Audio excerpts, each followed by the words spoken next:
I love burritos though.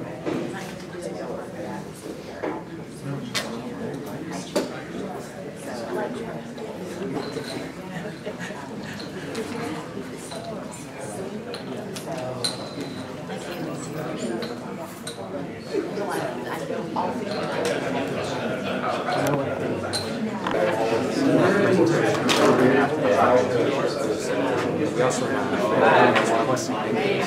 we've got like a summary. That's each one. Yeah, I mean, I'll just say the time. Just catch me. How are y'all?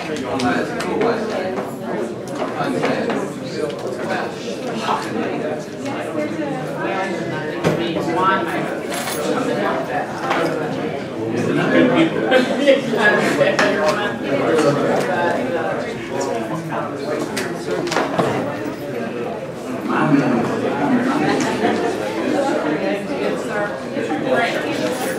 Excellent tax. 51% plus 2%.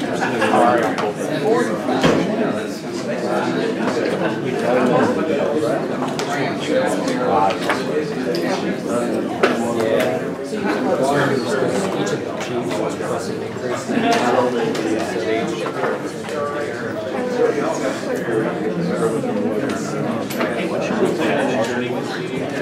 It's a busy day.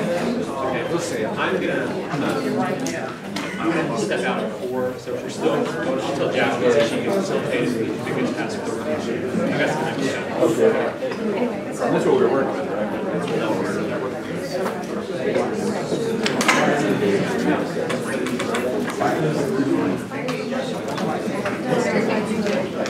It makes you feel better, especially sending you some estimates.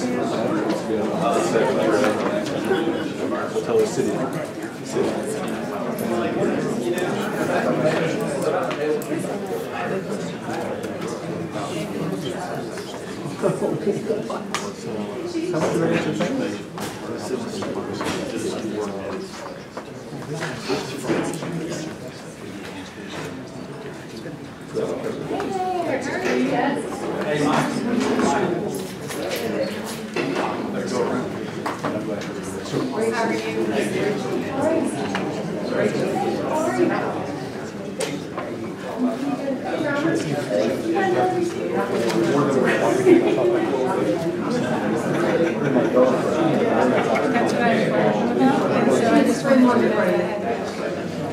How much are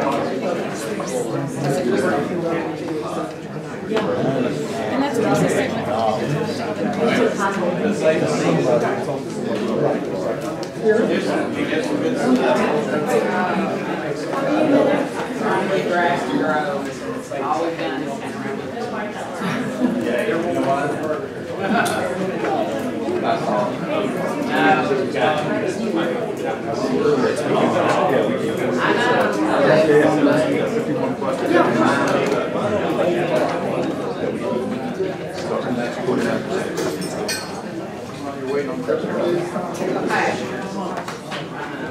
Let's get started.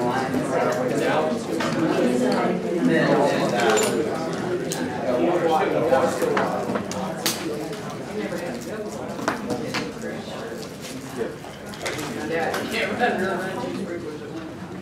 We go like this far. How many gallons?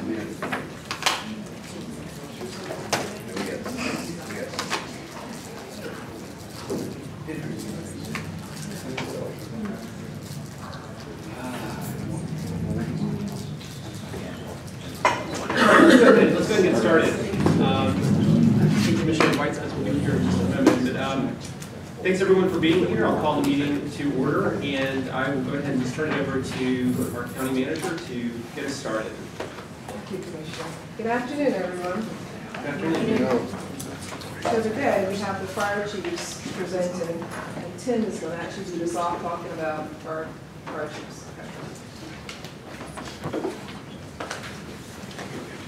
All right, Commissioners, we have a presentation that we're going to walk through briefly before we get started.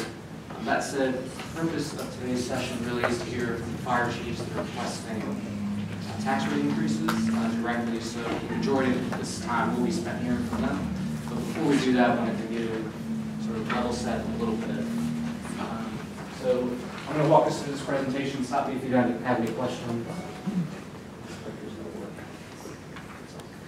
All right, so our agenda today will provide a quick summary of where we are with the fire districts, the process we went through this year, also some data that we found. We spent the majority of the time talking to the chiefs. But in terms of our summary document, so I wanted to be clear on what our timeline was this year. So this year, on March 15th, we made revenue projections available to the fire chiefs. This is also what we did with the schools and some of our other stakeholders. On April 30th, any fire district that was requesting a tax rate increase submitted that to the county, of which we had 6. On May 6th, each of the fire districts, we were represented, and thank you all for joining us today, met with our new county manager, Buncombe, to discuss kind of, in general, needs for the fire districts as a whole, but also get to know the new county manager.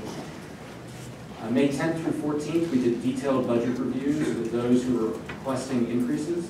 So we had 6 one-on-one meetings with the county manager and staff, which included Matt Evans and myself, to go through the details of those requests and to sort of substantiate them.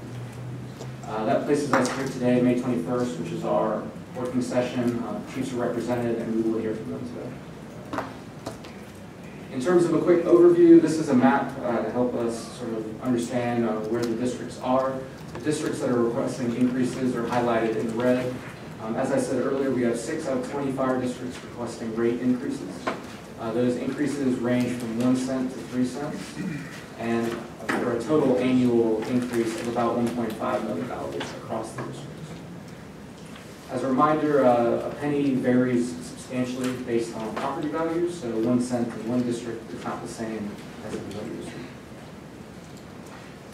As a reminder, we've showed you all this before, but the intent is to remind us that fire districts are clearly important from the services they provide, but also from a fiduciary and financial standpoint. As you can see in the table, if we look at the fire district operating budget of about $34 million across all fire districts, and compare that to our general fund budget, it would be about 10%. As a reminder, for those that are not familiar in the media and folks in the room, fire districts are not a part of our general fund budget. However, as we compare, we can see that it clearly would be a significant portion for the works. For that reason, we believe it's important that we have a good relationship with fire districts, make sure that we're reviewing and vetting budget requests and ensuring financial accountability. At the end of the day, these are public dollars, regardless of whether or not they're managed by a different entity.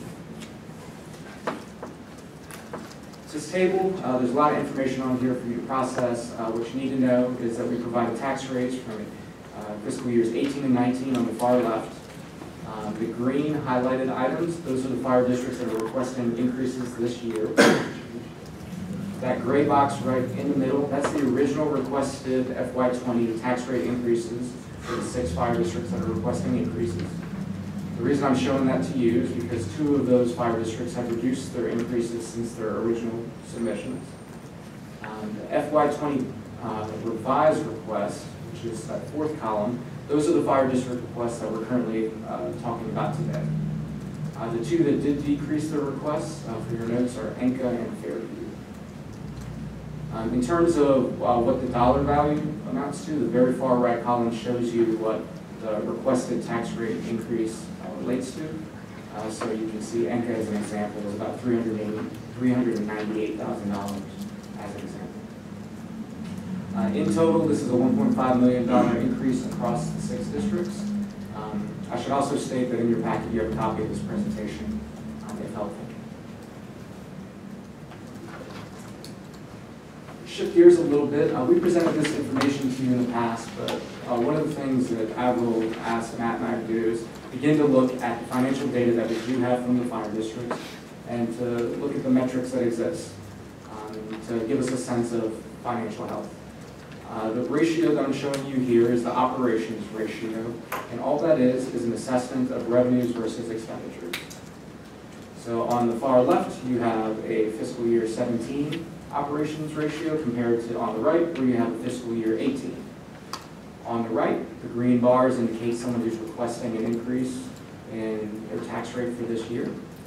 And you'll see that there's a yellow line that goes right down sort of right. Anybody above that yellow line is someone that has more revenues than expenditures. So you're not spending more than you have. If If you're below that yellow line, that means you're spending more than you have.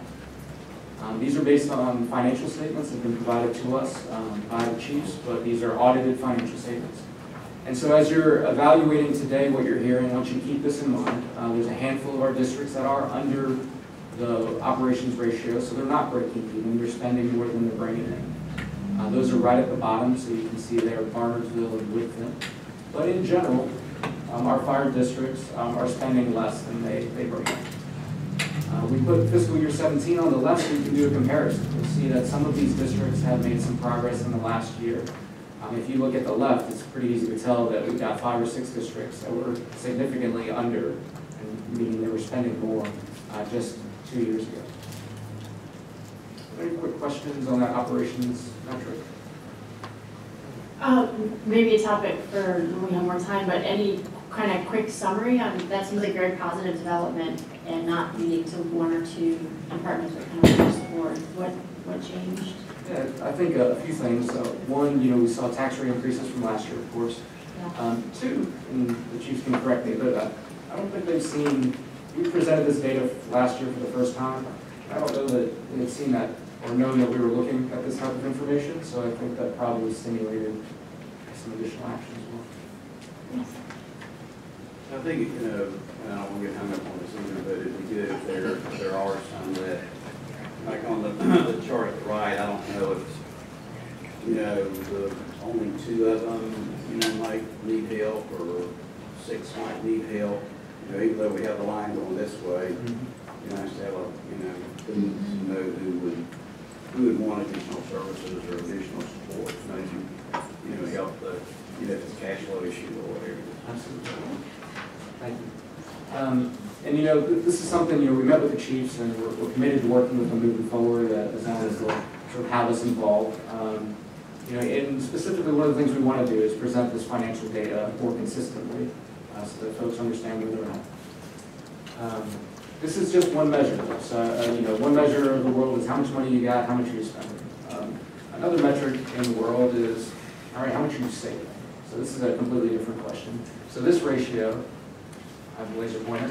This is current assets to operating expenses. Again, on the left, we're doing fiscal year 17. On the right, we're doing fiscal year 18. And so with this metric, if we're going to sum it up, it's designed to tell us is how much do you have in your savings account, basically. So as we look at this chart, this dotted orange line right up here represents our 3-month mark. And this yellow line represents our 1-year mark. So anybody above the 1-year mark basically has in the reserves at least 1 year's operating expenses. Does that make sense? So all these folks right here, we have reserves. These folks right here in the middle that are between the dashed orange and the yellow line, that means they're somewhere between 3 and a year. So in terms of operating expense, anybody that's underneath this dotted orange means that they have less than 3 months. So you can't look at the one before without looking at this. So, if you take the one before, kind of goes to towards the comment that I was making, maybe you should call this too. You lay that with this, and then you put the other one with this one, and then you can really see who's either got the right amount or needs help. That's absolutely right. It's good information.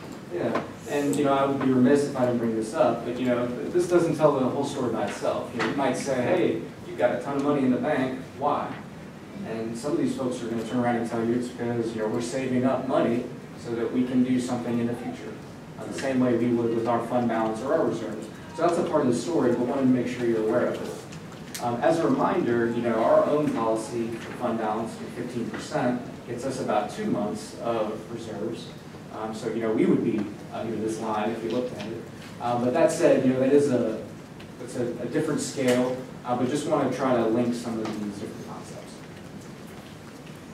Any questions on this? One discussion, and I'll get off this topic. Some of the chiefs said, hey, we've got a bunch of current assets, but that's specifically because they're in reserves. To which our county manager responded, well, that's really great, but as long, you need to make sure that there's a board action that takes that current asset amount and puts it in a reserve account. So if you're buying a new truck, buying a new substation, whatever it is, make sure that there's documentation to support how you're going to use it. And so I think that's something we discussed with the chiefs, just to make sure that their assets look appropriate. Any questions on this metric? Correct. On that point, like in terms of what the reserves are for, do we have information from each of the districts about sort of what each of their specific scores are for why they have the amount that they have? We absolutely do, and the 6 that will present today that have been specifically asked to speak to those. Right, so any other questions on kind of where we're at overall with fire districts? Any of these measures, this information I showed you today?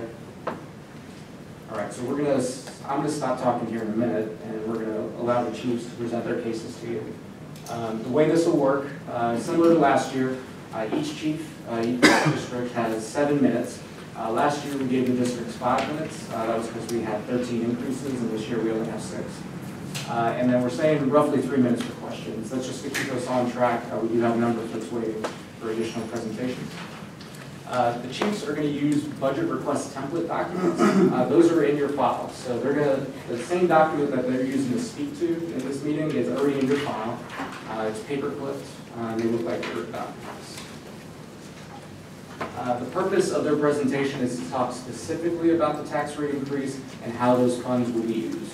We're not going to get into all the other details of the budget. It's explicitly, if I'm asking for a penny, here's how the penny gets used. To keep us kind of moving along, we're going to present in alphabetical order. So we're going to lead off with Enka, we'll then go to Fairview, followed by French Broad, etc. Again, we've got 10 minutes max for each presentation. I will be timing wrong. Any questions before we get started? All right, I'd invite Chief Bedingfield to come up to the podium and begin your presentation.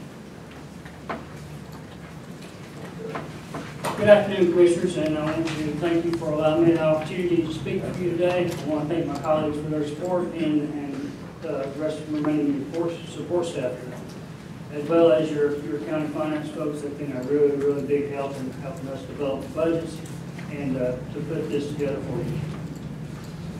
As Mr. Love mentioned, on behalf of the Buncombe County Fire and Rescue Board of Directors and our organization, we are asking for a 1.5 cent increase to the annual revenue. This amounts to $398,671. The reason for this, or the majority of the reason for this, is because we want to put on some additional staff. Looking at putting on 2 per shift, which is a total of the 6 people. So $354,000 is tallied up for salaries and some employee expenses.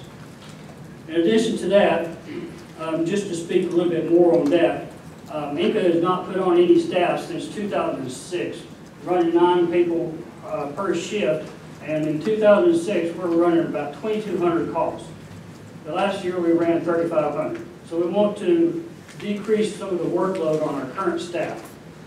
So that's the primary reason for the majority of the savings.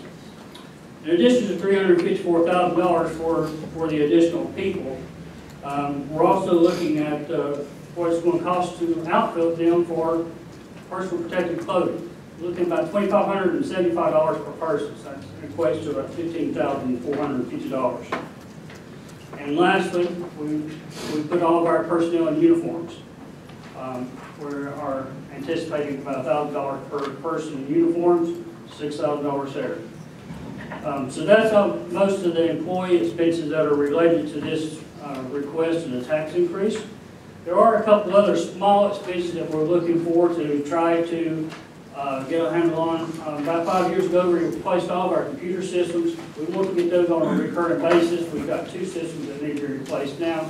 We're projecting a little over $10,000 to replace those 2 business computers. And lastly, last year we added an additional stall to our substation, our Station 2. We are just about 98% complete, but we didn't account for epoxying the floor. We want to make sure that that part of the floor matches the rest of the fire station. So we're asking $12,549 to epoxy that floor, so it makes it standardized, makes it very presentable, and makes it a good work environment. As Tim mentioned just a little while ago, yes, we have some extra dollars in reserve.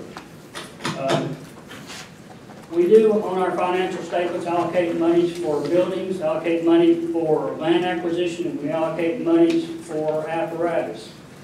None of those monies is enough to do any of those by itself. But we do have some monies allocated for those funds. Somewhere around $1.1 million divided up into those three categories. In addition to that, we still, on top of that, we have an operating expense reserve. It's approximately 70% of our annual budget, to include personnel, maintenance, fuel, and utilities.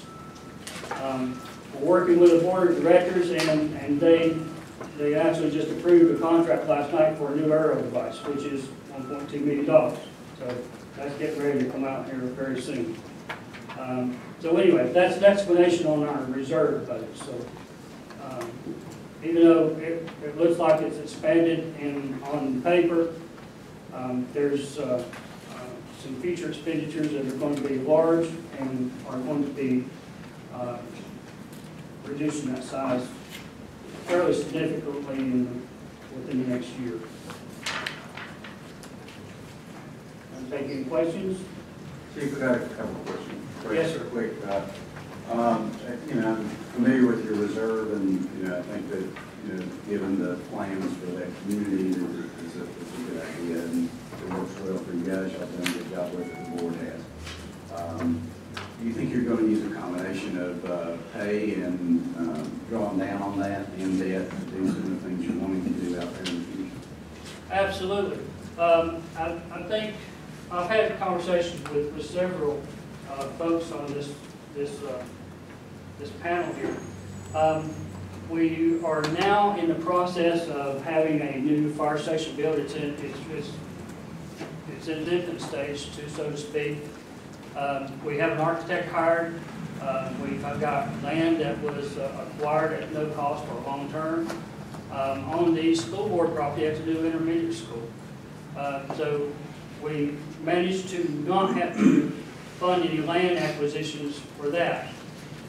That said, our current location is not the optimal location for our main station, and at some point in the not too distant future, we're going to be looking for a more central location for that to better distribute our assets and reduce our response time within the centralized district. So we know that that's going to be coming at some point in the future. But as far as the immediate future comes, we're anticipating having a Fire Station 3 operational by 1st of August of 2020 at the intermediate school, with groundbreaking beginning in July. And I'm going to jump back to the personnel needs here in just a minute. But those folks are actually going to be manning that station. They're also going to be manning the new aerial device that we're anticipating getting in March. Now, I understand that when I originally approached Ms. Averill and Tim and Matt regarding our budget, yes, we were going to ask for 3 cents. That's what the board asked me to present to you. But that included some expenses that we were anticipating for the new station, and we didn't have a really, really good, solid timeline of when that was going to be finished. The day that we went to visit you, I got that, or the day after, actually. So we understand that, so I took all the expenses regarding the ladder truck and regarding the building out of the budget. That reduced it down to that. That's the reason for that. Now, regarding the personnel, as I mentioned, we want to reduce the workload on our current staff. We're running, like I said, about 30% more calls than we were in 2006, and it's a heavy workload. There's just no doubt about it. And we're running with the same amount of people. So that's goal 1 for the new people. Goal 2 for the new hirees is to prepare them for advanced firefighting operations on elevated structures. That comes with the ladder truck. All right, there's a lot of training that requires for for people to get qualified on doing those type of operations, and we want to get that started early, while also sufficing reducing the workload on our current staff. So that's the explanation for the personnel being where we are. This is your 2 minutes. Yes, ma'am. What would the starting salary be? The straight salary? I averaged this out on these 6 people are going to occupy, 3 of them's going to be captains, 3 of them going to be engineers, because that's going to be the leaders of this area where we're going to be putting them at in the near future. So they're going to be doing a lot of planning. So I took an average salary of $59,000 for each of them, and that come up to the amount that you have here. Some are going to be a little bit less, the engineers going to be making a little bit less, the captain's going to be making a little bit more. That would be at the start of our payroll. Now, at our pay scale. Now, if we have some folks who are promoted from within, it may vary just a little bit. So does That was a general. Is the 59, is that just salary or is that salary plus benefits? That is salary and benefits. Okay, do you have the amount of just what the salary would be? I don't have it with me, no, Okay. but I can certainly get that for you. Oh, thank you. And it varies for each position. Of course, thank you.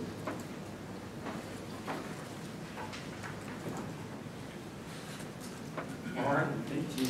Absolutely. Thank you again.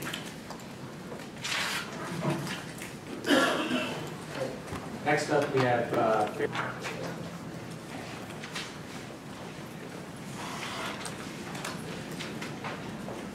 Good afternoon, Commissioners. Thank you all for allowing us to come and make our presentations to you all today. Fairview Fire Department has about 3 projects, so to speak, that we feel needs to be addressed with our request. We are requesting to increase our firefighter rate by 3 cents. Our first and foremost would be to increase the salaries of 6 of our personnel. Last year, we did receive a tax rate increase of 1 cent. That total brings about $172,000 to our district. With that, our board decided to increase the salaries of our lower tiered employees, basically the lowest paid, to meet the state average that was the pay study that was released in February of 2018, which basically determined that the average state pay was $34,197.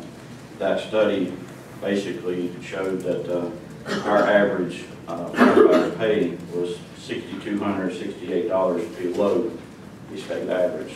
So what we did was we took roughly, it was about $96,000 to $98,000, and we put into all those salaries.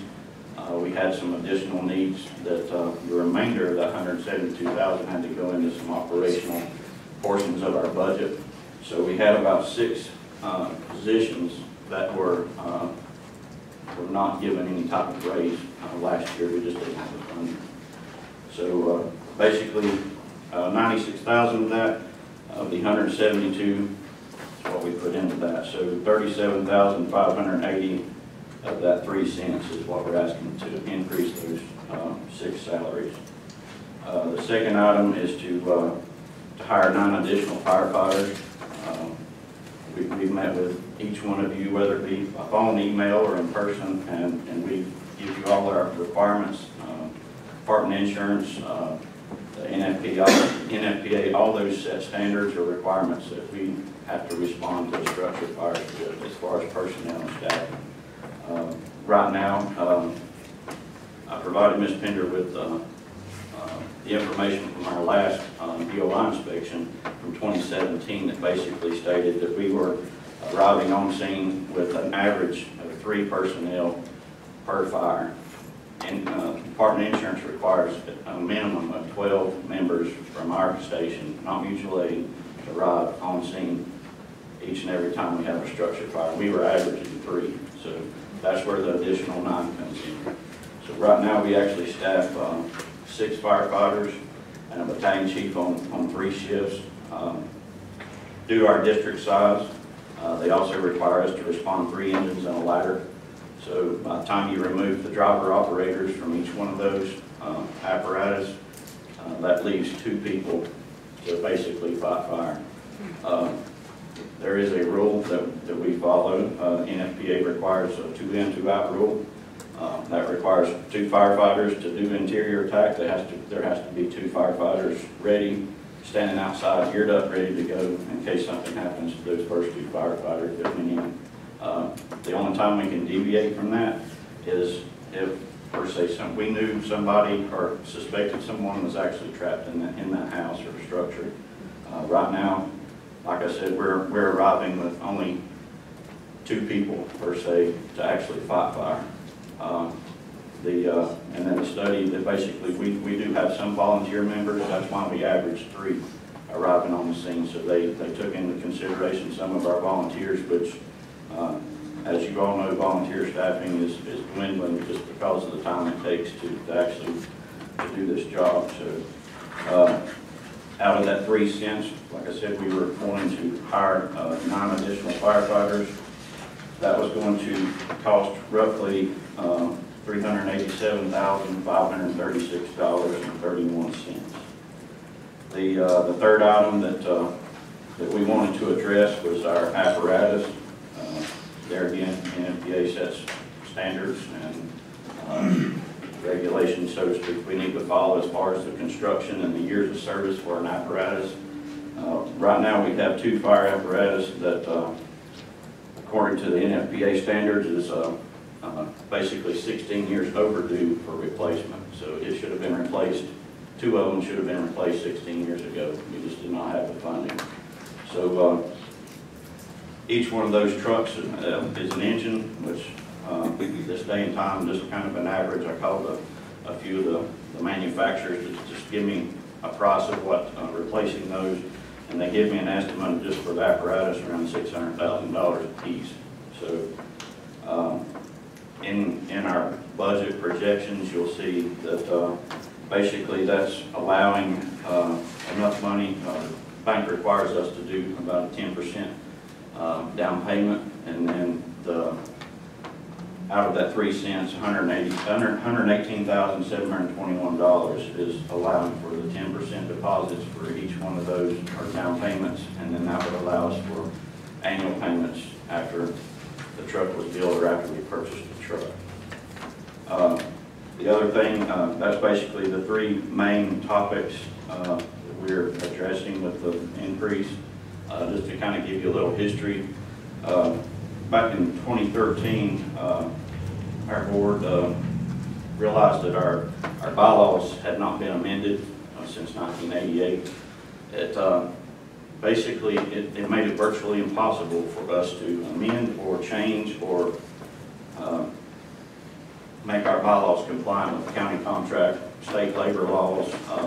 You can imagine the laws today compared to 1988. It was so basically, however they done it in 1988, like I said, it was virtually impossible. We had to basically go and hire a third party. We consulted with a third party. We hired this company. They came in and they had to take it before a Supreme Court judge. By the time it was all said and done, that cost our department a little over $30,000. Our budget at the time was not planning for that, so it absorbed that. And in with that evaluation, they basically they go through all types of. They're the professionals in HR for fire departments. They specialize in emergency services.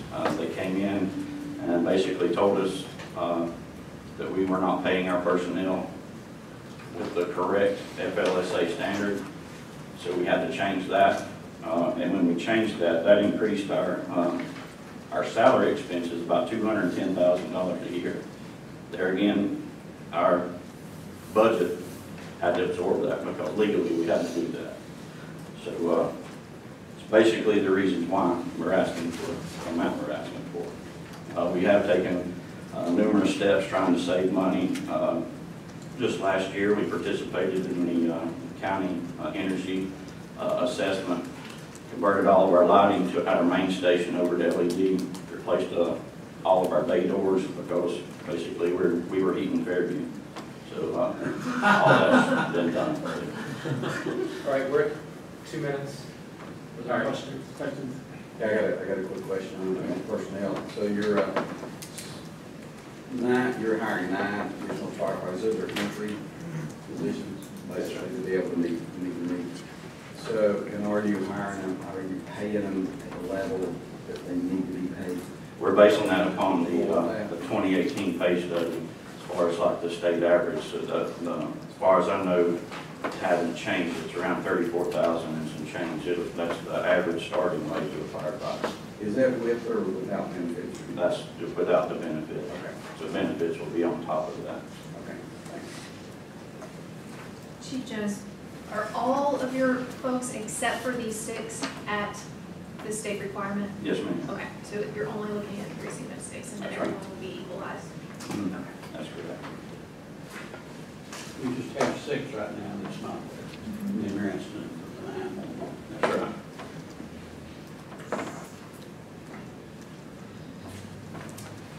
All right, Chief, thanks. Appreciate it. Thank you. All right, next up we have Chief Matthew Shelton from French Broad Fire.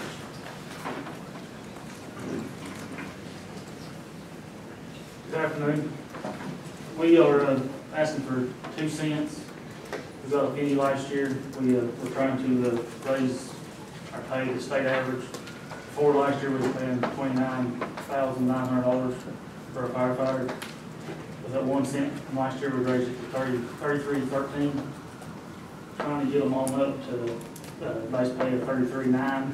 The firefighters, officers will come up to $39,000 a year. Adding a trained safety officer, that position is typically 1 person, splitting it into 2 positions part-time. That equates out to $31,740. That is the tax, the pay, and everything added to it. $11,824 for benefits. We're currently looking at starting a 401k, getting everybody on their the state pension, stuff like that. We're a small district, 19.2 square miles, mostly residential. Don't have a lot of commercial. So,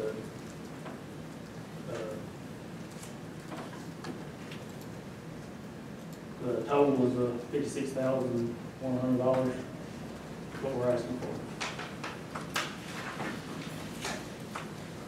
Any questions? Yeah, I've got one.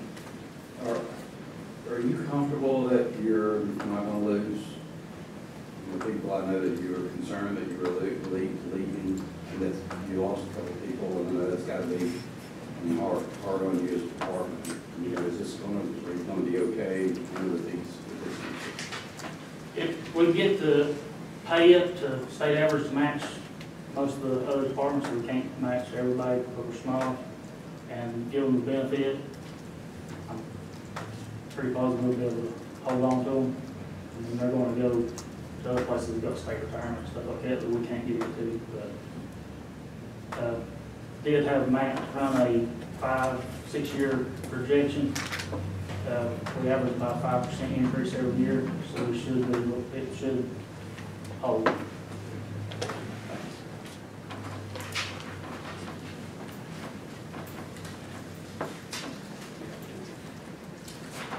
like there's no other questions. Thank you. Next up is Chief John Coffey from Riceville.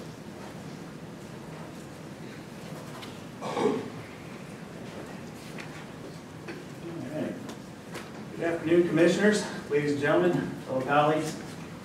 I'm John Coffey from Riceville Fire Department, and I appreciate you taking the time to hear our presentation today and hope your approval in this matter to support our dedicated men and women so we may better serve the citizens of Buncombe County progressively and proudly.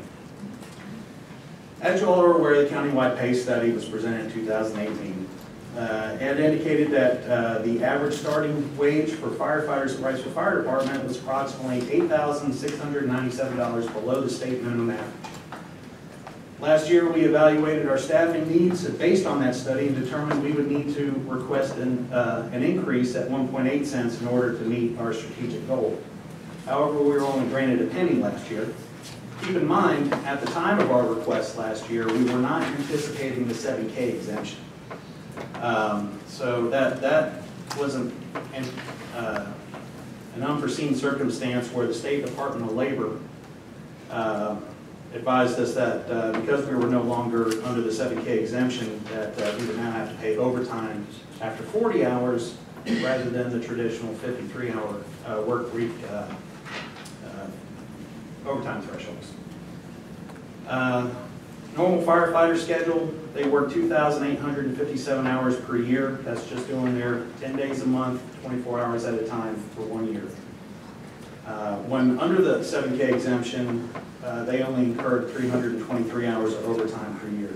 Now that we're not under that rule, it's 817 hours of overtime, just based on their normal shift.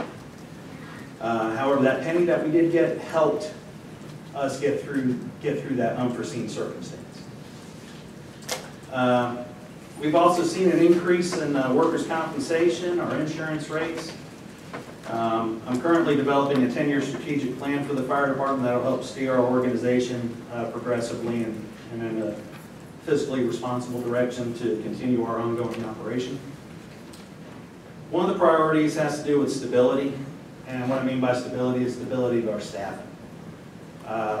For a while, we only had 2 full-time to a shift.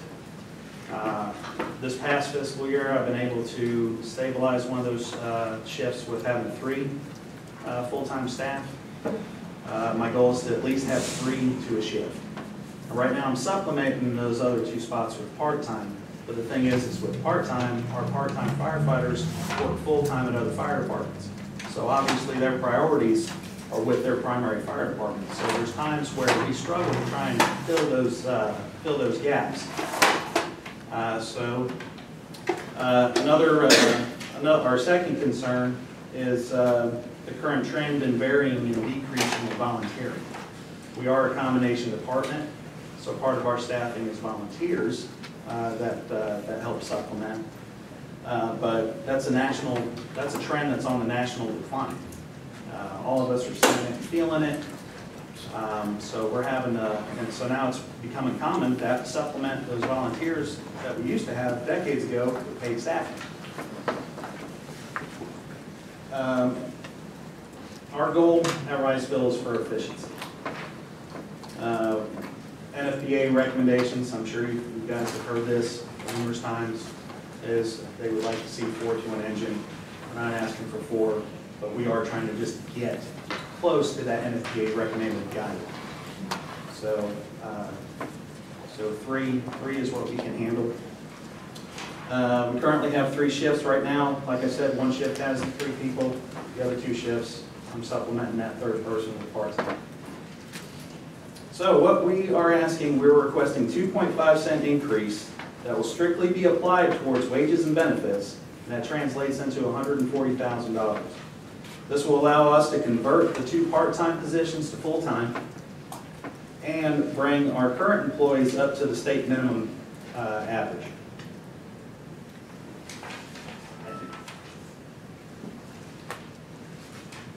Any questions?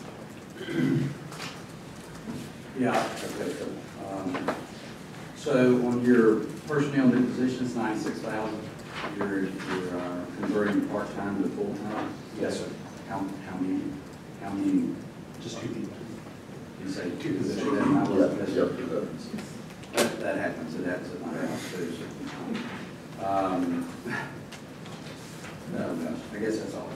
Okay. So thank you, Robert, for clarifying. Hey, I have one question, maybe it's more for staff. The overtime policy, so that affected all districts, is that correct?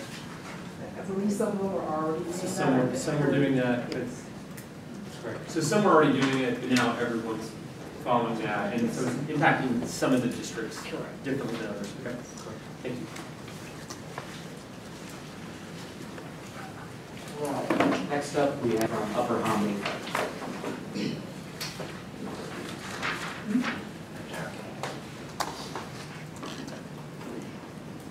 Good afternoon.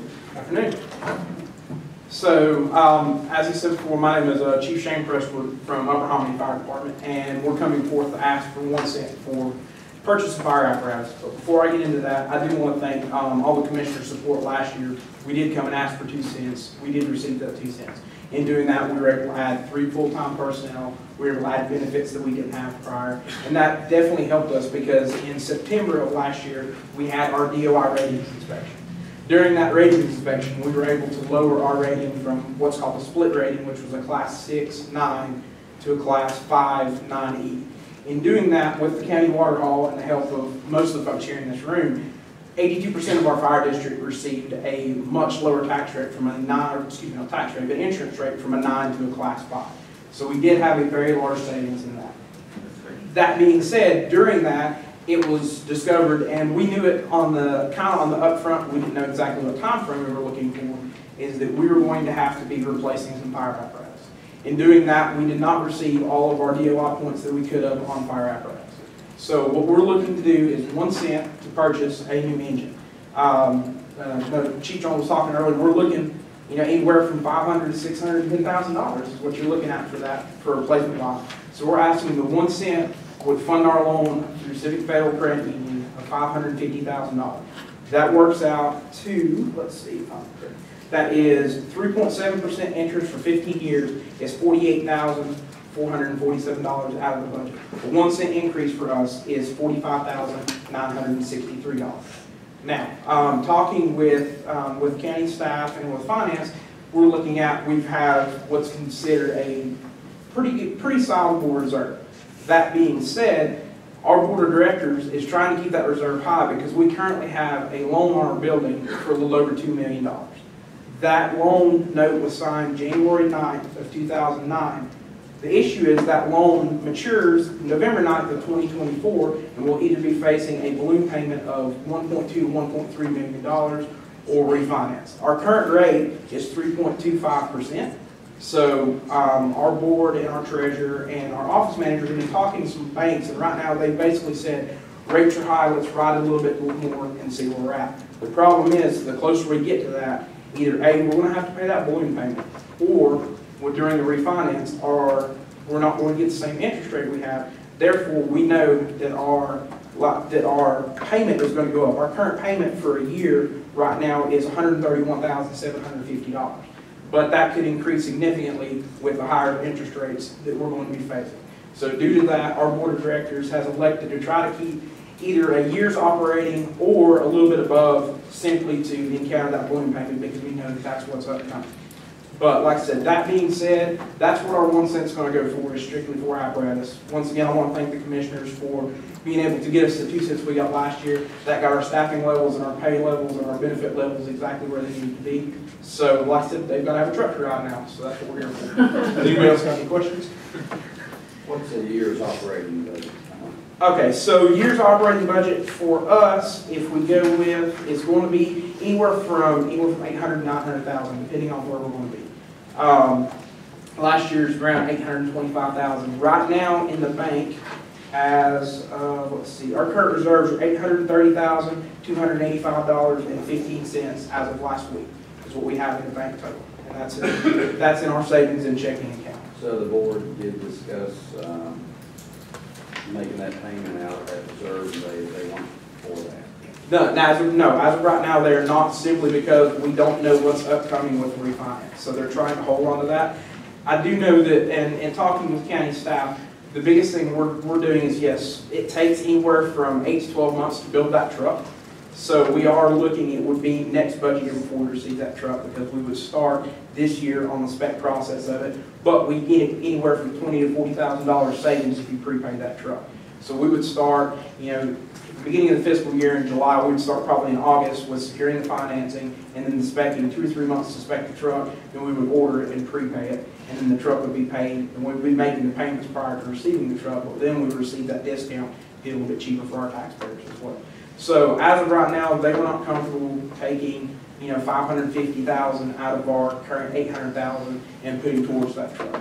Not only the 550, I meant the 48. Okay, 48, yes. No, like I said, that would be, no, because basically what we're doing, where we're at on staffing right now, Okay. we're pretty much staying as close as we can as to, like last year, we were, you know, a little bit higher than what we are this year.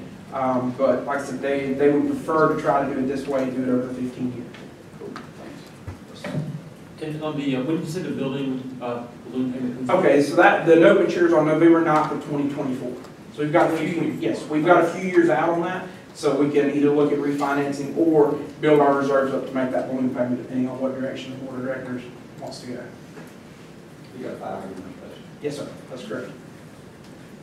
And are you, so you've got a loan on it now, and you're making payments on that loan. Are you paying down principal or just interest on it? That, like I said, ours would, in the past, they had tried to make an extra payment, especially for the principal. Mm-hmm. As of last year, we were not able to do that, but that is something the board is looking for, and we're going to be able to do this year. We've got a little bit extra, so we're going to apply X amount that the board votes on towards the principal. They try to do that towards the end of the fiscal year. If we have any sort of reserves left over, say in fire equipment or something that we did not spend, that is something they want to apply towards the principal.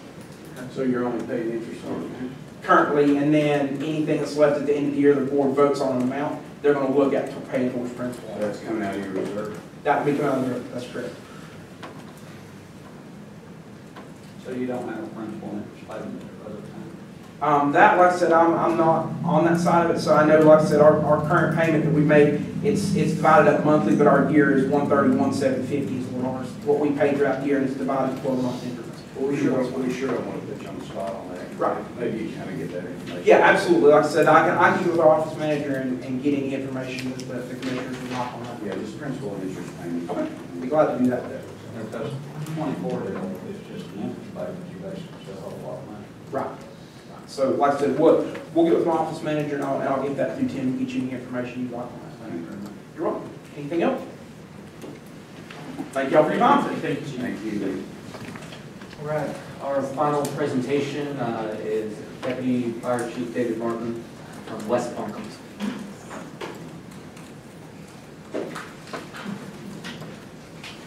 Good afternoon. Good afternoon. Hope everybody's doing fine. We were, at West Buncombe, are requesting a tax increase of 1 cent. That would bring us in $141,886. Of that, the total amount of it will go toward personnel. We have plans to hire 3 firefighter positions for our new substation.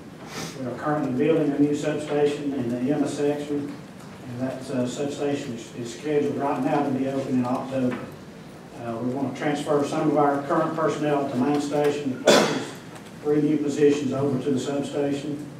We'll also be promoting 3 of our current firefighters up to the lieutenant's position. It's $141,000. We'll cover $137,000 of that will cover salaries, and part of that will go to benefits too. That leaves us a net of $4,300, and we're going to be taking up the difference of that to promote the lieutenants in our existing budget. As you can see from our summary last year, the Fire Labor Standards Act 710 exemption did affect us also. So we had to absorb a lot of salary increases last year in our current budget. We also got a 1 cent increase last year. And all of that 1 cent increase went to increasing our salaries to living wage. It was set at that current time last year. We have about 9.5% of our operating funding as a reserve for future needs if we need it. We also have a 5-year capital improvement plan that has us replacing an engine this year, a QRV go to the new station, the engine goes to the new station, another engine in 2021, a ladder truck in 21-22, and replacement of some brush trucks in 22 and 23. So we do have that 5-year improvement plan in place. The new station and mortgage payments on that are going to be $257,000 a year for 15 years, and we're absorbing that in our current budget. Any questions? What did y'all ask for last year? 1.5 cents, and we only got one. Yeah, and one is, Commissioner, I want to apologize for that, because y'all kind of got caught up in some discussion, and I think the 1.5 would have probably been done. It was just kind of the way we were doing it, and, we hope that's not going to happen again. But is this bring your staff up to where you guys are good and comfortable? Yes. Great. All right, Chief, thank you. I appreciate it. All right, Commissioners, that was our final presentation from fire chiefs. Just in terms of next steps, you know this already, June 6th is a public hearing, June 20th, budget adoption hopefully. If there's any questions that you have today, I was taking notes. If there's any additional information you'd like to see related to any of these requests, please let us know. A number of things that were asked today, but we're glad to get that for you. Tim, I just got a comment I want to make sure before it gets off my mind. I want to thank all the all for the job you do. It's amazing. We appreciate it. We're kind of get caught up in the numbers and the questions. I think it's just part of what we're doing here. Our mind is kind of zoomed in on that, but I just want to make sure while we're on my mind that I thank you all for it. I appreciate it. Hey, Tim, I think those dates may be Thursdays instead of Tuesdays. Actually, what do I know? Yeah. I think it's the next slide.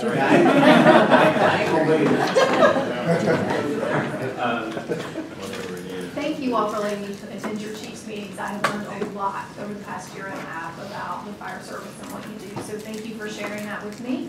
I appreciate it, and I appreciate what you do and your folks do every single day.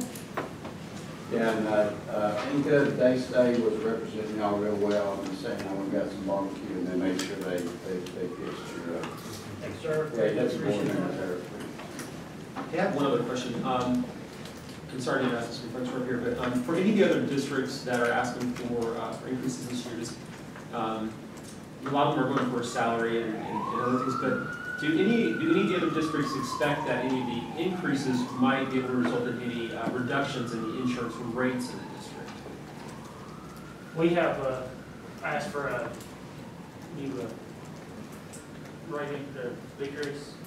We haven't got the letter saying when it's going to be. All it told us is sometime this fall. Okay, so they're looking at it. Yeah. Okay, great. We went through a rating last year and lowered our rating from 5 to 3, which helped. Didn't have residential insurance rates much, but it had commercial insurance rates. Right. Okay. Great. Well, if there's any other information on that, we would welcome kind of learning about that too as folks go forward on that. So any additional information, feel free to share with us. Great job, everyone. Appreciate the information today.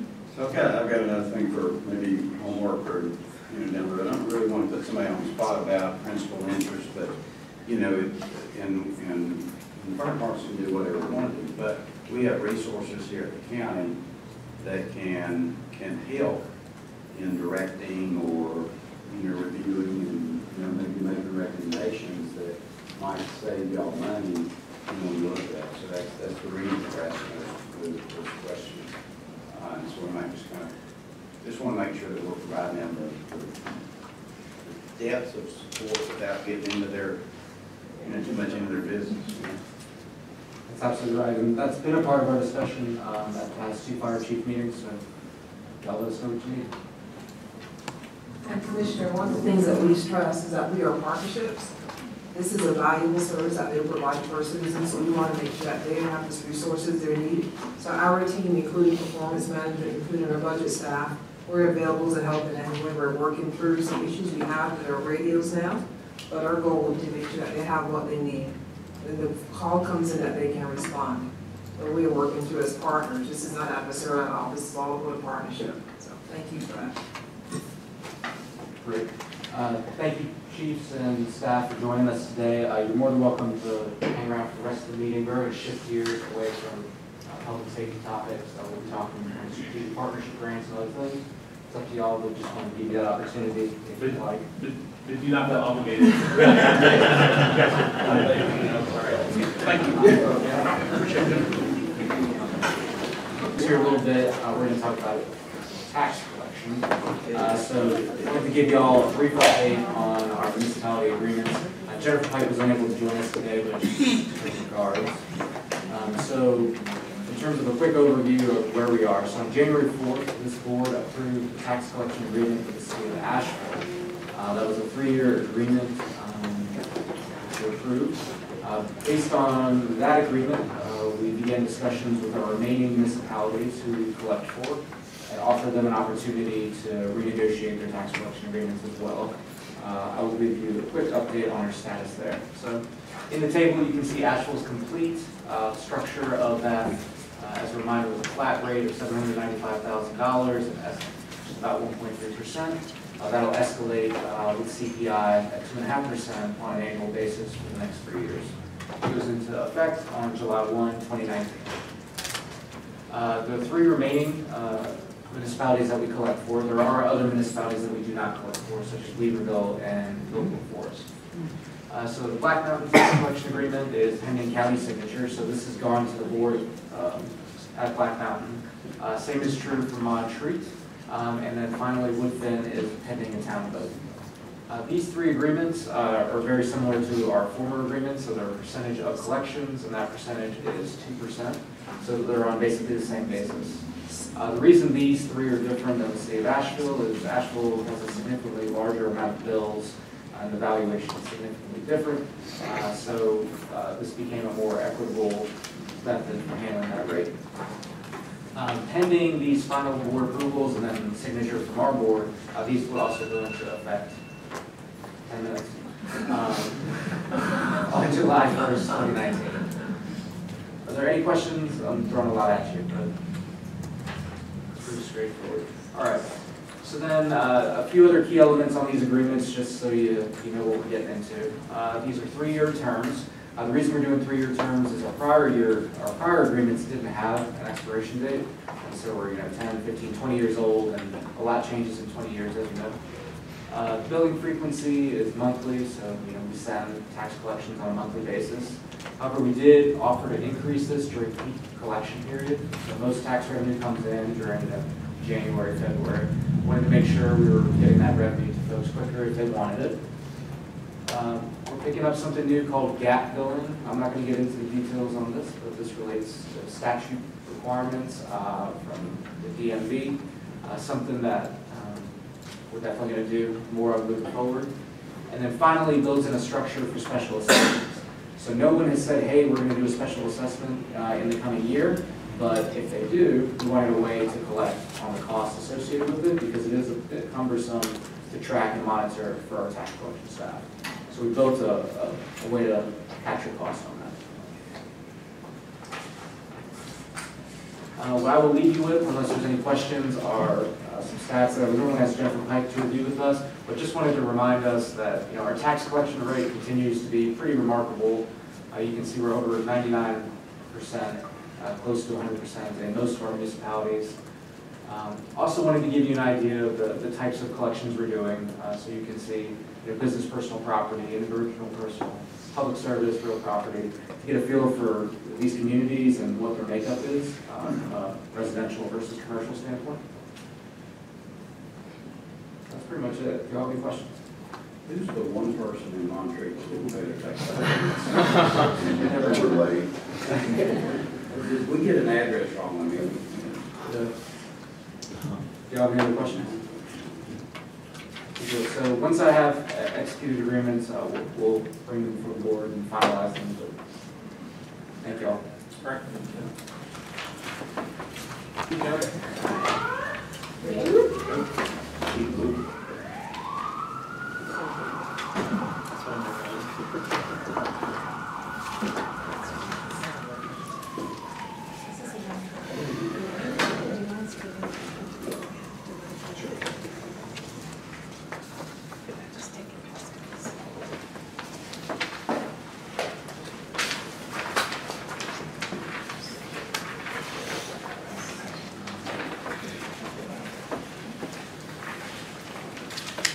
Good afternoon. I'll introduce myself so that people in the room will be familiar with me even though we work together. My name is Rachel Nygaard, and I'm Strategic Partnerships director here for the county, and I'm handing out a piece of paper, and I thought about maybe I should do some introduction and conversation before the paper comes out, because it will be our focal point. But essentially, our purpose over the next, however long it takes, on our agenda is to talk through the strategic partnership grant process for FY20, which is the county's sort of flagship funding for nonprofits. I'll be pulling it up on the screen soon. Before I get into the list, I'll talk to you a little bit about what we hope to accomplish today. So this is not the first time we've talked about this grant process together this year.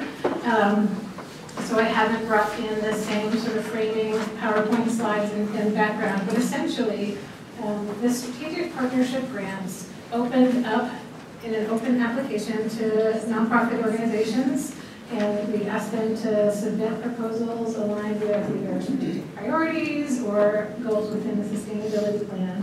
Those were submitted by February. Staff has gone through and compiled those. The Board of Commissioners has independently worked over the past several weeks to review the copies of the application, which anyone in the room who would like to see copies of the applications can go to buncombecounty.org/grants and click into the strategic partnership grants page. So you all have had access to those proposals, and we'll talk about the criteria that we used in reviewing those proposals, and work independently to suggest amounts that we would like to recommend the projects be funded. So what we do today is kind of take a look at how does that shake out when we see it as a full picture, a board recommendation. We have a budgeted amount that will be presented by Avril when she comes to you this evening in your formal meeting as part of budget presentation. The budget message will include a dollar amount which is flat from FY19, which was a directive or an indication that we got last time we were these pre-meetings.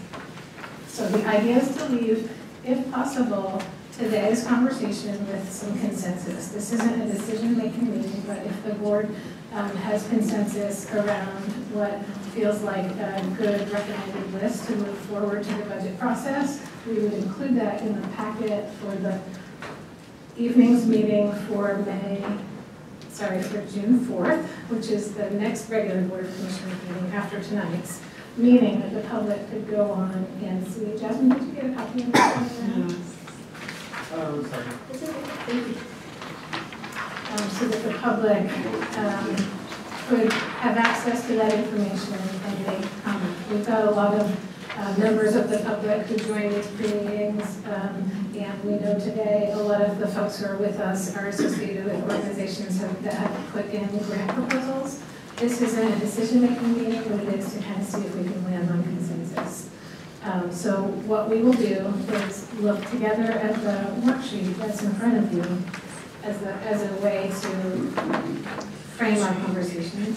And I have a copy of it on the computer so that we can make changes live and see kind of what it does to the numbers. This is a true work session where it's not a formal presentation. This is for you all to work together, and I'll offer facilitation and framing and context however I can. If questions come up where you would like to know more, I've been in conversation with many of you and provided more information prior to today, but if you've got a question about a project, I can make a note of that and take it back and read it for you later. So before we jump into the sheet, does anyone have any questions? There may be some errors on the sheet. Uh-oh. Go ahead. Please point it out right away. Sure. Yeah. One you at a time. You'll need to go back and look at it, because I haven't had the amount on there. Can anyone spot it? Oh, the amount is missing or the project is missing? No, the amount's missing. My number. I'm very sorry about that error, and let's get that entered right away.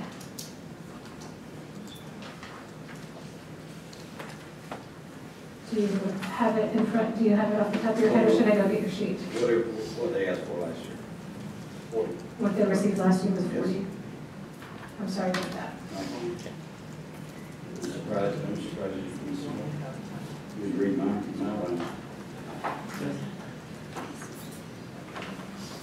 So I'll orient you to the sheet spent time flipping over to the computer. Can you see that behind me? Yeah.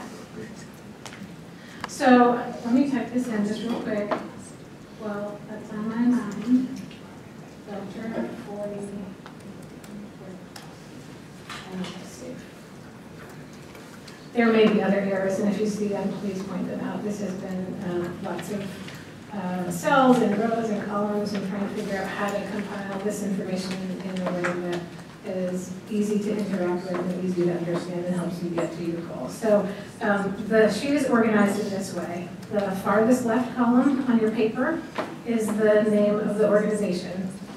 The next column is the name of the project. I hid the name of the project on the sheet that's on the screen so that we can see more cells. There are a few agencies that had more than one project, the YWCA and Gateway. The way that I'll write you across the columns at the top. The amount that the project was granted for FY 2019 is listed there, next to the amount that was requested for FY 20. Hey, you don't really need to go through all this stuff. Okay. I'm going to continue so that I can summarize the math that goes into the next one. All right. So the average board amount essentially is if a project gets to 4 votes or more, that column in yellow is averaging what the Board of Commissioners each independently is recommending. If it didn't hit 4 or more, I didn't conduct that, I didn't place that average, because 4 is the majority, meaning that project would stand up to a majority vote if it were picked up by the board independently. So therefore, the way that the sheet is sorted from top to bottom, you have an alphabetical list of agencies or organizations with a recommended amount, and then it starts again and goes alphabetically about halfway down for those that didn't end up with the recommendation.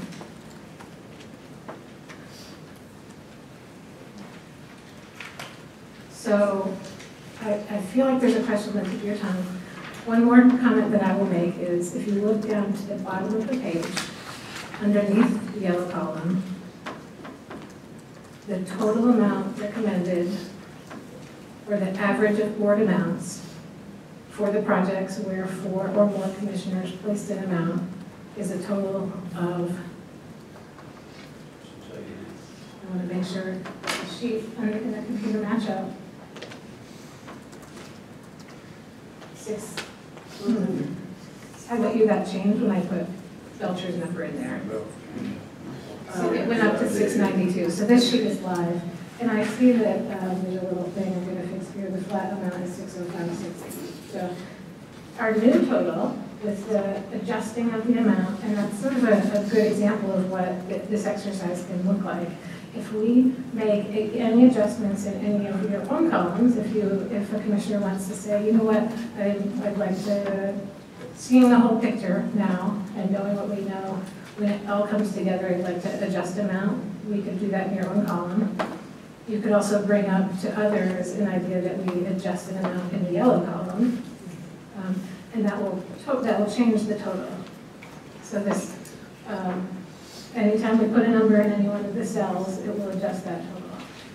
605,680, $605,680 is the flat amount from last year. So what we have right now is $86,733 over what is being recommended as a budget for this set of grants. So can you see what the percentage is of 86 to 692? Yes. 86. So, yeah. Percentage. I'm doing math in front of people. 13%. So I guess it's for discussion later, but you could reduce everything by 13%. There you go. That would be one way to do it. That would be a fair way to do it. Well, here's one thought. If we're not going to increase more funding for this, area of community work, you know, very few groups are getting increased, right? Most people are getting kind of held where they're at or a little bit below. So if we're not going to put more money into this sector, I mean, one idea would be to say that none of the groups are going to get more than they got last year. Because if we took the relatively small amount of increases out, then that would free up some money so that more organizations are not getting cut by as much. So we could kind of say, first, let's just try to keep consistent funding with a lot of these groups that we're continuing to support because they do great stuff. And then it might be 9 or 10% that would only have to be then looked at. So that's one other thought in this scenario.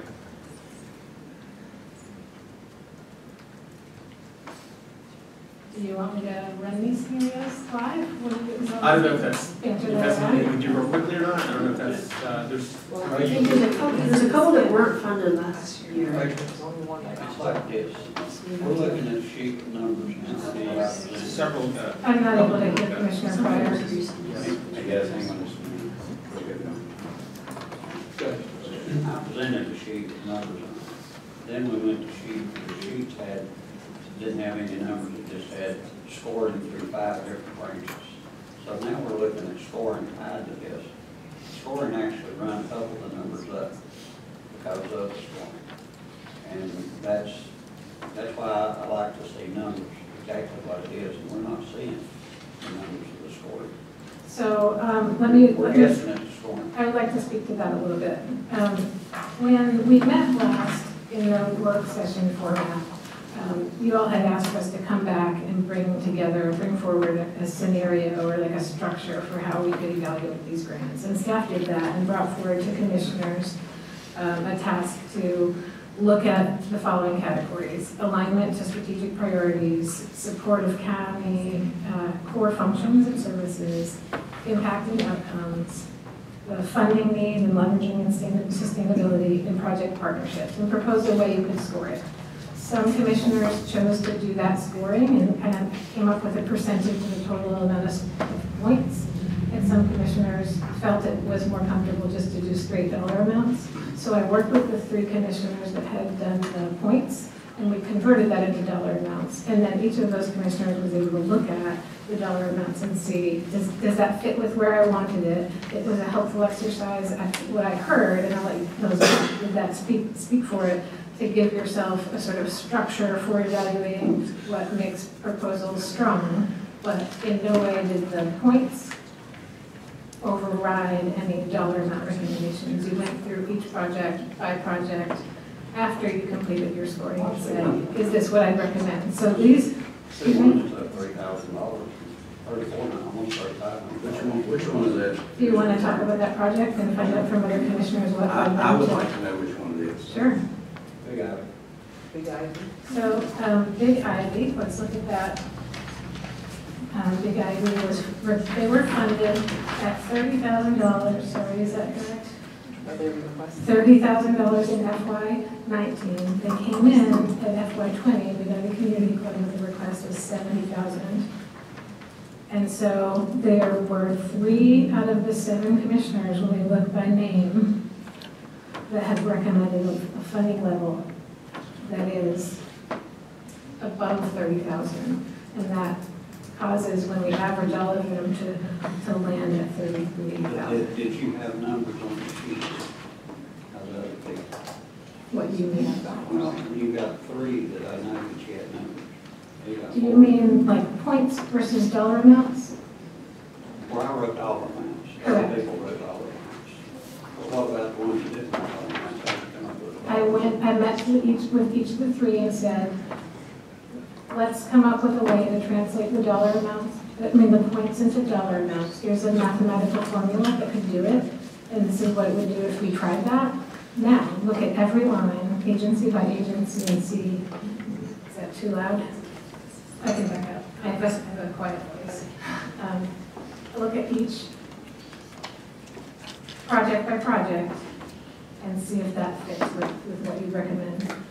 Those 3 commissioners were Jasmine, Amanda, and Al. Is there any summary or comment that you would like to scoring process. You know, after looking at this, and since some of us went other ways, I don't like what I see. What I'd like for us to do is go back to the drawing board. Now that we know that we have the 600,000 or whatever, let us, each commissioner, go back through this and total up what we have. Because the way it is, some of us did the point, some did the other. I want to make sure we're all dancing to the same tune. Sure, and so that would definitely be a possibility. Well, it can be a I possibility. don't like it.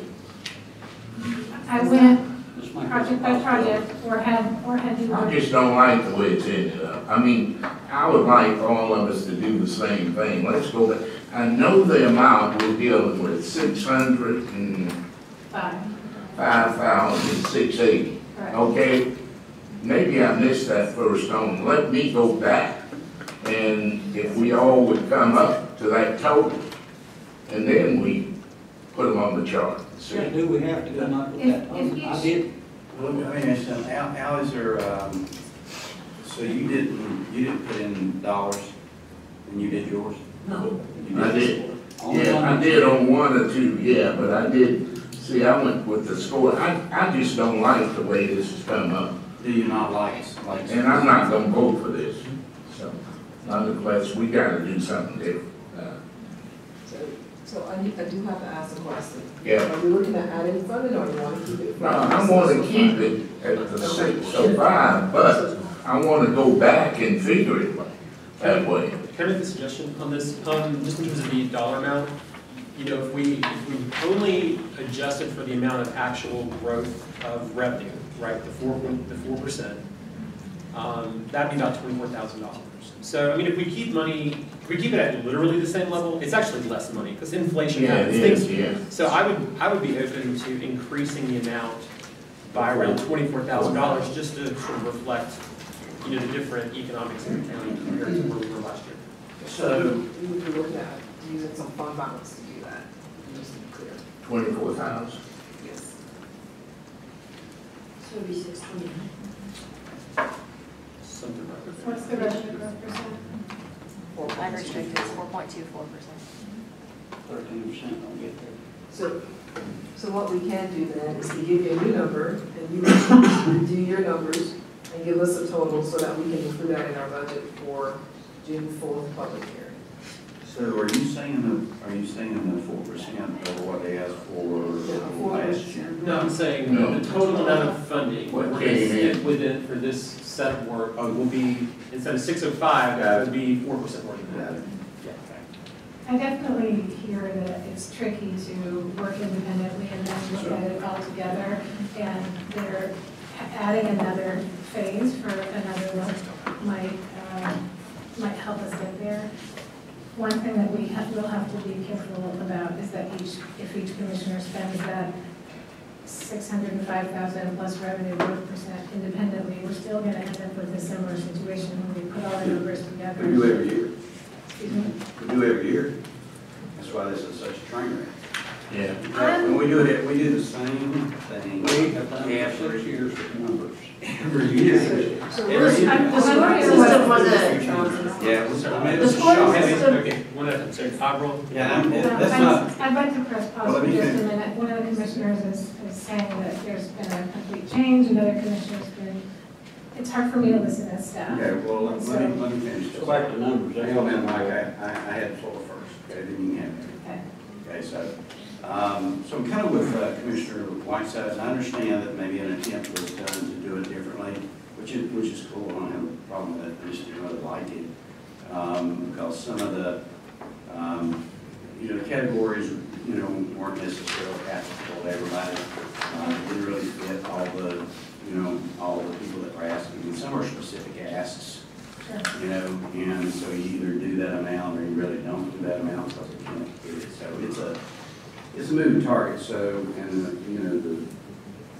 it's just a very difficult process to do. It's got to be a little bit better way to do it, and that might have been a better way for me to say what I said and use the word trainer. And I don't disagree with, I'm going to come back, I don't disagree with 4% being fair. Can I say something? So the 4% is $25,000 additional, so the new total will be $631,360 that you need to allocate.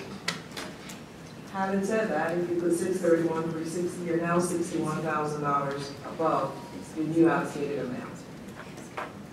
That is what we need to actually allocate, is $61,000 or reduce some funding by that amount. Right. If you want to go back and take these scores and change your numbers, you can do that. We can send you the spreadsheet. You tell us what would work for you. But we come just $25,000 additional allocation of fund balance to get to this number. Going into Oh, we don't next have year. it. Understand it. My question was, we come in here with numbers, and that's the way we've done this. I've been here for 6 years. You actually did a sheet at one time that I gave Darrell with the numbers on it.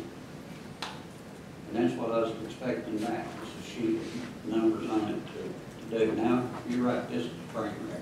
I'm unclear if Well, I'm not you saying believe this that is a train wreck. if I have incorrectly written down any numbers, that is completely possible, and just let me know which ones and we'll fix it. I'm sorry, I can't sit here and continue to hear the word train wreck. I am sorry, Rachel. I am very upset for those words to continue to be said to you, and I apologize. I am one of the commissioners who specifically asked for a scoring system. I've spent 20 years of my career fundraising and leading nonprofit organizations, and this is best practice. Thank you for that, Rachel. Please let me finish. This is best practice. There is no equitable way other than a scoring system to make these painful decisions. This was agonizing. You all are doing amazing work in this community. And being on the other side of this work now and looking at this was incredible and very challenging decisions to make. Were there some missteps in maybe how the scoring came out? Absolutely. But we have to say, we tried it. How can we move forward and make it better with looking at how we treat every organization in an equitable way, so that moving forward, all organizations know you're going to be scored and ranked on ABC, XYZ.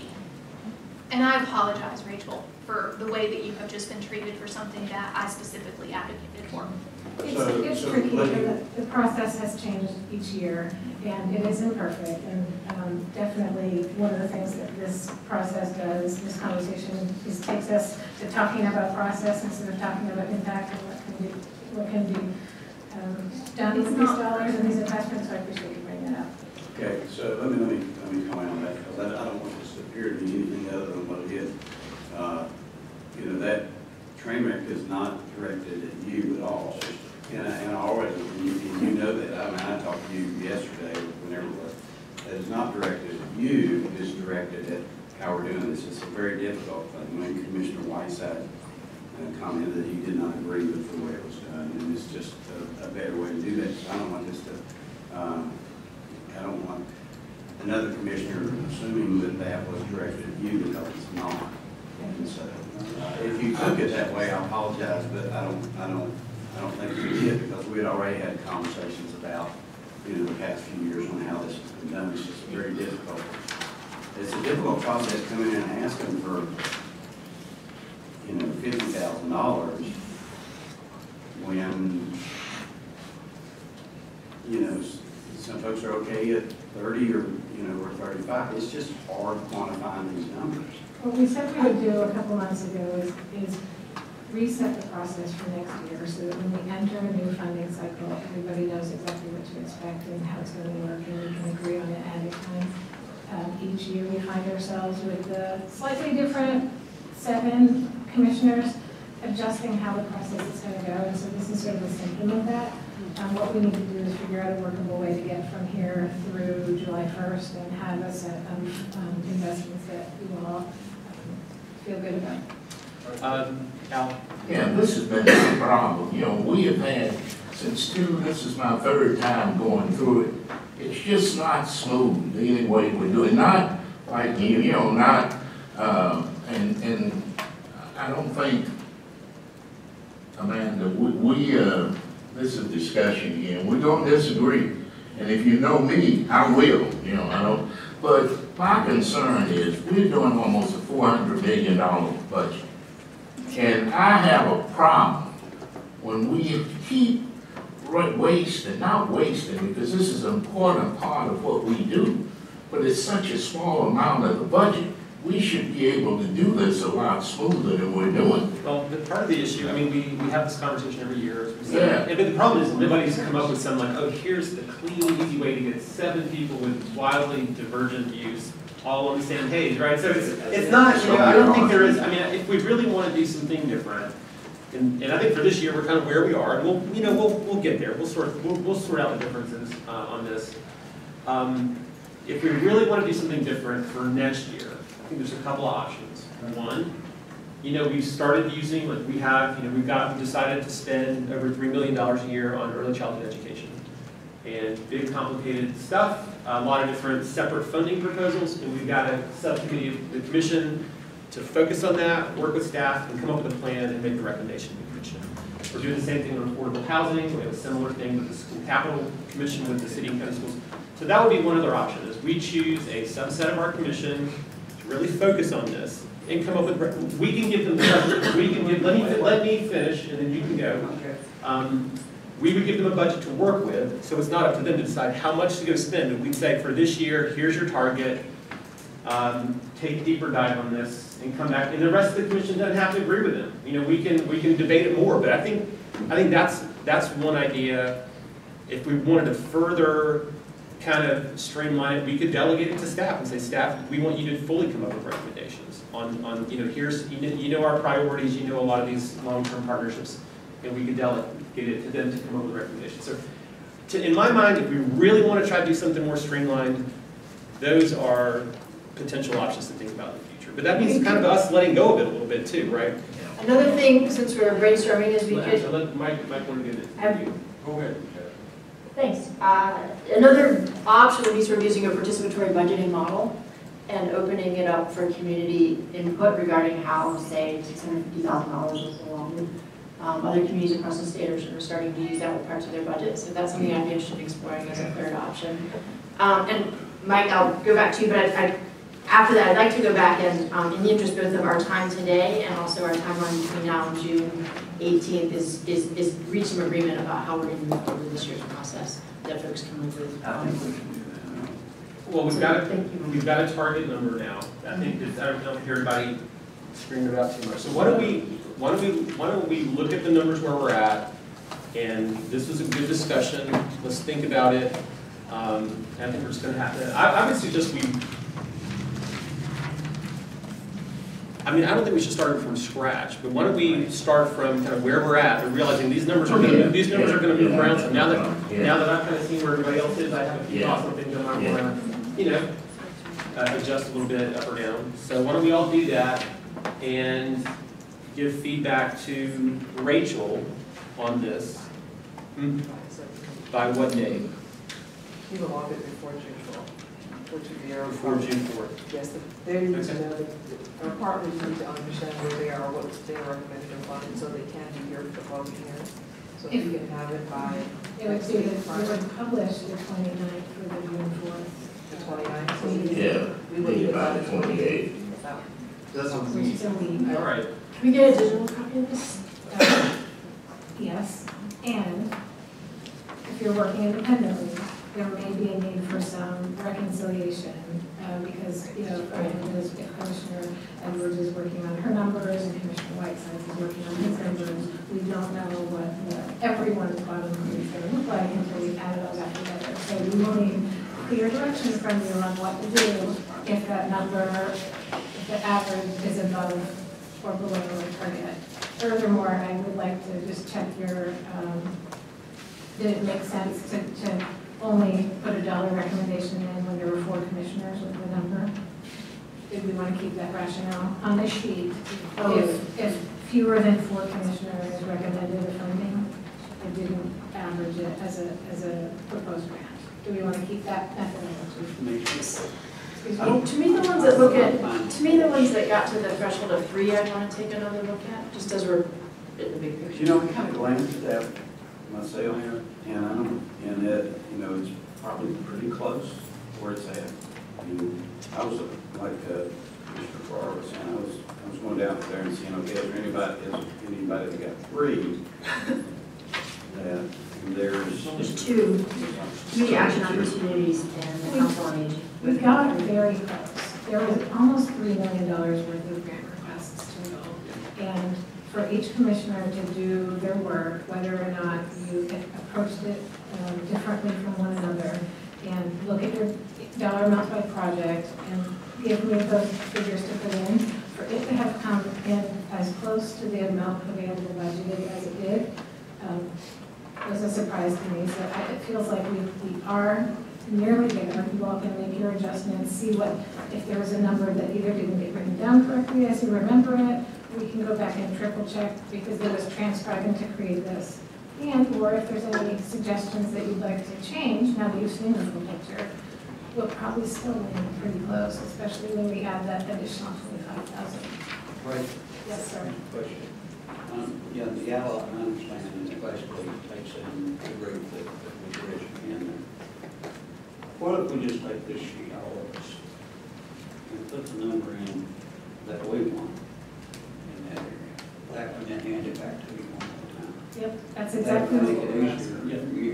That's what we're asking. I will tell you, I know people thought it was a train wreck. This was actually a really great Y'all got process. to use that word. And he wants to, All that word. he wants to take that word off. But it was actually a really good process because when you look at this, to take almost $3 million or so in grants and come to the highest on here was 800, I thought y'all did phenomenal work. So I was telling her until I was pleasantly surprised how easy it was. So to hear that was kind of surprising to me that y'all felt that way. So we need to regroup and get where we need to be for next year.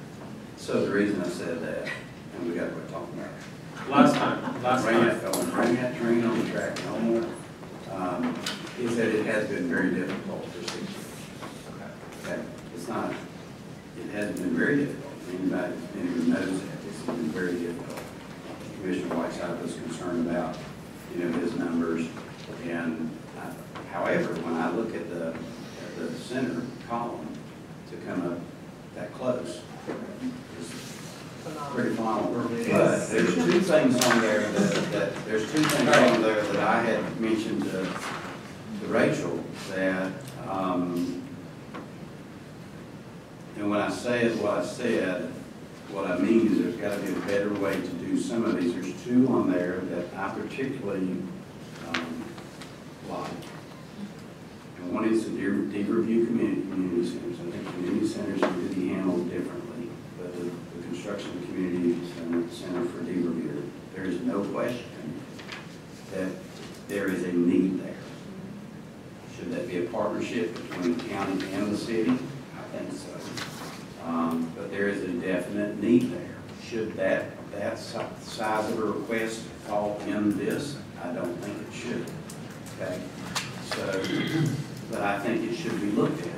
The other one too is the Abbott House, $444,000, which is doing phenomenal work and changing lives that has mothers and children together for addiction issues. It's by all the measures that I have heard in the community, that's done very well. So my understanding is that it used to be paid for at HHS and now it's out. It comes in here. And so it needs to be looked at. It needs to be, in my opinion, needs to be funded. I don't know how, but it was funded through HHS before. And again, if you haven't seen it, it's amazing. It's been very successful. But anyhow, that's 2 big requests that fall into grants, which tend to be lower amounts. But we're going to have to look at a different way to do them.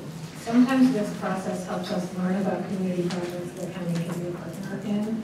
Walker Heights this was the door that application came in, and when the project got funded, it was another, it was considered through a separate process, funded through a separate process. So we can certainly take direction from the board about staying in communication with any of these projects throughout the year and partnering differently if they don't get picked up as part of this particular.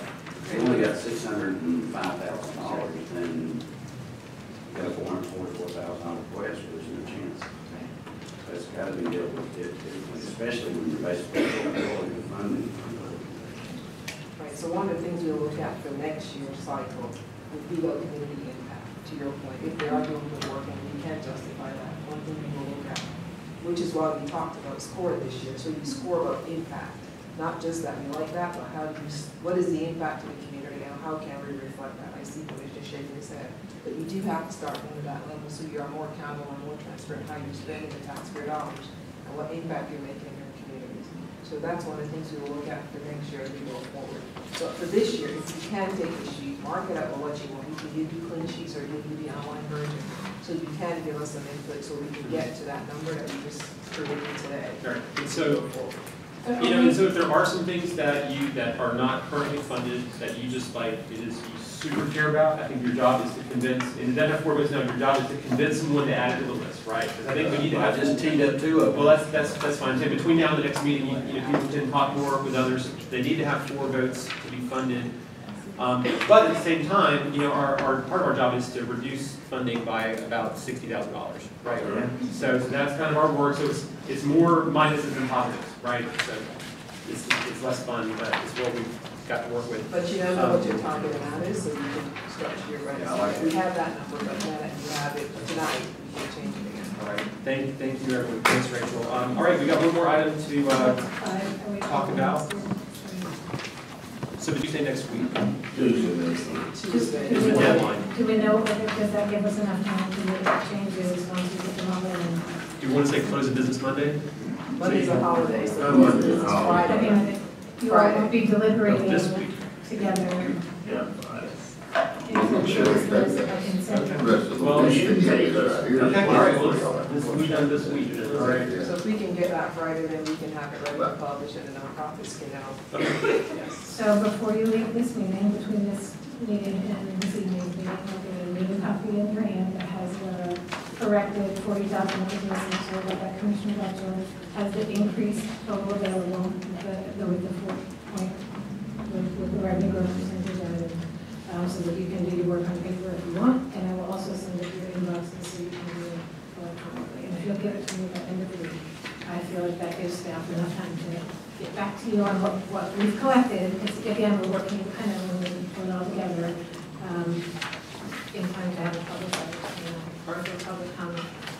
So for those in the room, they should still be able to expect to see it published within June 14th. One other thing I would like to see is we haven't got for next year, because I think we had a car crash here. So, you know what's right there. Is going back to like 17, 18, 19, because some of these that was given last year, we was wondering why they was not. So we was thinking, hey, this is our first year, or whatever that. I'd like to go back 3, 4 years to see, well, why did we fund them 8 straight years and then all of a sudden we didn't, and now we're not funding them now. If you want to look back at last year and see which commissioners voted for each project to get to 4, we do have that. But see, that's the problem, that's why I don't really like it. It's like if I look at this list, and I'm sitting out in the audience, somebody in the organization can go and look, what you're doing, support us at all. Right. Well, that's not the case. It's not the case. There's only a certain amount of money, and so it's. All right, we need to move on. So next topic is economic development, and Rachel's still part of this, and Michael and Ted. So stay there. All right. This is a technical economic development agenda item because there's a segue between what we just talked about and what Tim's going to cover in a second. So there are different things that counties can fund, and we take each of those strategic partnership grant proposals and align them with our, align them with our budgetary functions. So when you look at your budget, you see different functions like human services, culture and recreation. One of the budgetary functions is physical and economic development. And within that, we needed to identify if any of the projects are economic development, if counties are going to fund economic development, the state statutes are very prescriptive or restrictive about how. And so one of the things that we do differently when we're funding economic development is a hearing that's noticed in the newspaper for 10 days. And another thing that we do with economic development funding is make sure that it meets the other aspects within the statute around job creation, et cetera. So there are 2 projects on this list: Carolina Small Business Development Fund and Center for Agricultural and Food Entrepreneurship, which is Blue Ridge Food Ventures. Both of those projects, we identified that they meet the criteria for economic development. We worked with those partners to talk about their work and the impacts and the performance measures that would be associated with it. And sort of as an opposite to that, what I first did was go through the general statutes for taxing authority. I mean, is there something in 153 or 149 that we can hang our hat on to fund those groups if the board chose to fund them? That was based on their description of their work and their history of their work, their website, and just looking here and there. So if it didn't fall there, and their description, their efforts were really economic development, that's where we fell back to this. So we'd have to go through that process. So we started with at the broader set, narrowed it down, and there are 2 immediate criteria for economic development. So what we're saying is that we will be including these 2 projects in the next round of economic development hearings. And so that's a really specific process where Michael and Tim write up these notices and issue them within the paper so that the public is made aware that the board may allocate up to a certain amount of funding for a project. And so when you hear the next round of economic development hearings, which are what you would expect, the companies that are funded with economic development incentives, you will also hear 2 that are strategic partnership grants. And so you might not expect those to have come in that way. It's because the strategic partnerships is a very broad and open-ended grant program, as long as it's a community-based nonprofit organization that's eligible to be funded. So that's how these 2 came to be and what you're going to hear in the economic development hearings, which it will be on your agenda for June 4th. So it would just be hearing on one or both, whichever one you got funded. At this point, we wrote the ad as if both of them were going to be funded. It allows you to fund them up to the maximum of what the request was. We could, if we had the information in time, that I'm thinking that we want, because we have to send it to the newspaper tomorrow. Very much. We wanted to leave your options open so that you could fund either of those projects up to their total request if the board decided to use it. I got the agricultural. Carolina Small Business Development Fund. It's about 5 or 6 down from the top. Right, is that it? But we already granted them one time. That is the only piece of economic development that is related to partnerships. And there are a couple other economic development hearings that are going to occur on that same night. And so usually what we do in these 3 meetings is that we know what's coming 2 weeks out, and Tim will tell you about the ones that are going to be on that night. So in addition, the law requires that we do a public hearing for any appropriation in a budget for anything economic development. So what's going to happen on June 4th is we will read off anything that's in the budget for economic development. We'll include economic development agreements you've already approved. So GE, Linamar, Jacob Hall. All of these have to be announced in a public hearing. And it's not something we've done historically, but I wanted you to be aware of it because we will have that public hearing. We'll open it up. There's no board action required. So we're not going to ask you to relitigate, re-vote on any of this stuff. You've already approved the Linamar Economic Development Agreement as an example. We already have a contract in place, but we do have to announce it for a public hearing as we would with any other economic development on an annual basis. So we'll do it this year, and then we'll do it again next year, and every year that we have economic development in the budget. The key is this is not a vote. It's just a public hearing that allows public comments, and that's it. Got it. Makes sense. All right. Fantastic.